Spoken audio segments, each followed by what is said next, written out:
করবেন, আপনারা একটু দয়া করে শ্রবণ করুন। আজকের এই ধর্মীয় আলোচনা সভায় যে মুখগুলা এখানে বসা আছেন সবাই আমার অভিভাবক, এবং সামনে যারা উপস্থিত আছেন আমার কাকিমা, পিসিমা, দিদি এবং ছোট বোন, সবাইকে আমার আদর। আমি যদি আমার ইউনিয়নবাসীর ইজ্জত বাঁচাতে না পারি, ইউনিয়নবাসীর সম্মানটাকে আমি আগাতে না পারি, তাহলে আমার মতো আমার অনেক বড় অংশ ব্যক্তিগত অর্থ দিয়ে আমি করেছি, অনুমোদন করে আনছি। আজকে গাদিমারা বাজারে পাবলিক টয়লেটটা দেখছেন, এখানে পাবলিক টয়লেটের কন্ট্রাক্টর করবে না, কারণ কি এখানে একটা টয়লেট ছিল, অনেক নোংরা, অনেক ময়লা, তাড়ানো যায় না। আপনারা আমার ভোট দিয়ে বানিয়েছেন। আমি সেই চেয়ারম্যান যে বাইরে থেকে স্কেলেটার, বাইরের থেকে ভেতু নিয়ে আমি রাত 12টায় দাঁড়ায় থেকে ওই টয়লেট উঠে পর্দা নদীতে চলে আসি, গন্ধ দূর করে তারপরে পাবলিক টয়লেটটা করছি।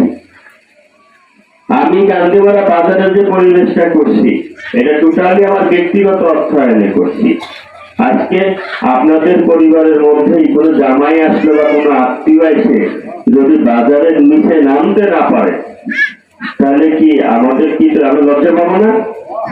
রাস্তার পাশে পুরা কাঁচা রাস্তা, রাস্তার পাশে আজীবনের মার্কেটের দোকানেও কিন্তু যাওয়া যেত না, একটা ঝুঁকিপূর্ণ অবস্থা ছিল। এই কথাটা আপনাদের এই কারণেই বলছি, সময় পাই না তো, আপনাদের এক জায়গায় পাই না। আমার প্ল্যান, আমার পরিকল্পনাটা জানাচ্ছে, আমার তো একটা দায়বদ্ধতা আছে, আর আমি শুধু বিনিময়ে আপনাদের ভালোবাসা চাই। আমি যারা দিলুল হাকিমের সাথে দীর্ঘ 25 বছর থাকার আমার ক্ষমতা, আমার যশ, আমার নাম কাম ঈশ্বর অনেক দিয়েছে। আমি আপনাদের ভাগ্য বদলানোর জন্যই এসেছি। আমি মোটামুটি আসার পরে যে উন্নয়নটা হয়েছে গত 25 বছরও সেই উন্নয়নে ইউনিয়নে হয় নাই। আপনারা আমার জন্য শুধু আশীর্বাদ করবেন, আমি এই ইউনিয়নটাকে স্মার্ট ইউনিয়ন করে যাব। আমি এই ইউনিয়নের এক হাত কাঁচা রাস্তা রাখবো না, আমি যেটা বলি সেটা করি। চেয়ারম্যানটা আমি একবার হয়ে গেছি, তারপরেও আপনাদের প্রতিশ্রুতি এই কারণেই দিচ্ছি যে আপনাদের একটু ভালোবাসা যদি আমি পাই তাহলে আমার সমস্ত কাজ করতে সহজ হবে, কারণ ঈশ্বর আমার রাস্তাগুলো অনেক সহজ করেছে।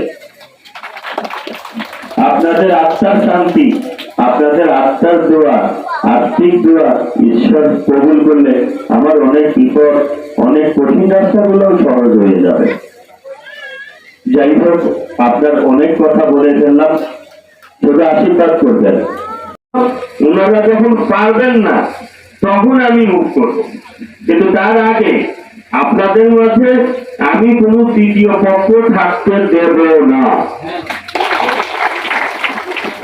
এই তৃতীয় পক্ষই এরা দুইটা গ্রুপ হয়ে যায়, একটা গ্রুপ আর এক গ্রুপকে সাথে পক্ষ নেয়, আর একটা গ্রুপ আর এক গ্রুপের পক্ষে নেয়। চলখানায় যাই, তারপরে হসপিটালে যাই, তখন কিন্তু তৃতীয় পক্ষের গাড়ি ভাড়া দিয়ে নিয়ে যেতে হয়, দেরি হইলে আমার হোটেলে খাওয়াইতে হয়। আমার কলেজে ভিতরে নিয়ে যায়, দারোগার সাথে কথা বললে পর্যন্ত 2000 টাকা চেয়েছি, টাকা দেয়, অথচ কিন্তু টাকা দেয়নি। এরাই কিন্তু তৃতীয় পক্ষ। কাকিমা, আমি কথা ঠিক বলছি? আপনাদের সম্প্রদায়ের মধ্যে যে সমস্যাটা হবে সেটা আপনাদের সম্প্রদায়ের লোকই সমাধান করবে, এর মধ্যে আমাদের সম্প্রদায়ের লোক আমি কোনোভাবেই ইনভলভ করতে পারব না, কারণ আপনাদের সম্প্রদায়ের মধ্যে অনেক গুণীজন আছে, আর এই সম্প্রদায়ের গুণীজনকে যে মানবে না তার জন্য আমি চেয়ারম্যান আছি। কিভাবে মানাতে হয় এটা আমি মানাবো। আপনারা যে সিদ্ধান্ত দিবেন সেই সিদ্ধান্ত বাস্তবায়নের জন্য যা করা দরকার আমি তাই করবো, সেটা যে পথে যাওয়া দরকার সে পথেই যাব। কিন্তু অজিত কাকার সাথে কথা বলে আপনারা এখানে যারা মুরব্বী আছেন আমার পরিষদে আগামীকাল সকাল 10টায় আসবেন, আপনারা সিদ্ধান্ত দেবেন, আপনারা শুধু রায় দিয়ে চুপচাপ বসে থাকবেন আর আমি ওইটা বাস্তবায়ন করবো। ঠিক আছে? আমার সিদ্ধান্ত সঠিক? ঠিক আছে, তাহলে আপনাদের এই ধর্মীয় অনুষ্ঠানের মধ্যে আমি যে ব্যক্তিগত এবং ইউনিয়ন বিষয়ক আলোচনা করলাম ক্ষমা চেয়ে নিচ্ছি, তবে আমি অনেক হালকা হয়েছি। অভিভাবক নাই তো বুঝেন, তাই শেয়ার করার মানুষ পাই না। বাড়িতে যে বাবার সাথে খোলা মনে দুটো কথা বলবো, সে মানুষ আমি যেদিন থাকবো না সেদিন আপনারা কি হারালেন সেই দিন বলবেন। আজকে যারা বাসুকে পূর্বের কাছে চন্দ্রনী খানগঞ্জ আপনাদের সম্প্রদায়ের লোক আছে, তাদের কাছে জিজ্ঞাসা করবেন তারা কেমন শান্তিতে আছে, আর আমার মদাপুরের মানুষ কেমন শান্তিতে আছে। আমি মদাপুরের মানুষের আমি উহুদ পাহাড়ের মতো অদন্ত প্রহরীর মতো পাহারা দিয়ে রাখি। আমারও অনেক আবেগ আছে, তাই কখনো কারোর সাথে শেয়ার না করে একা একাই বলি, একা একাই সিদ্ধান্ত নেই। কিন্তু যখন বাবার সাথে চলার লোক গোলা পেয়ে যাই, তখন আর আবেগটা ধরে রাখতে পারি না। তো সবাই ভালো থাকবেন, আমার জন্য প্রার্থনা করবেন, আমি যেন আপনাদের পাশে থাকতে পারি। ঈশ্বর যেন আমাকে নীতি আদর্শ নিয়ে আপনাদের পাশে থাকার তৌফিক দেন। আদাব।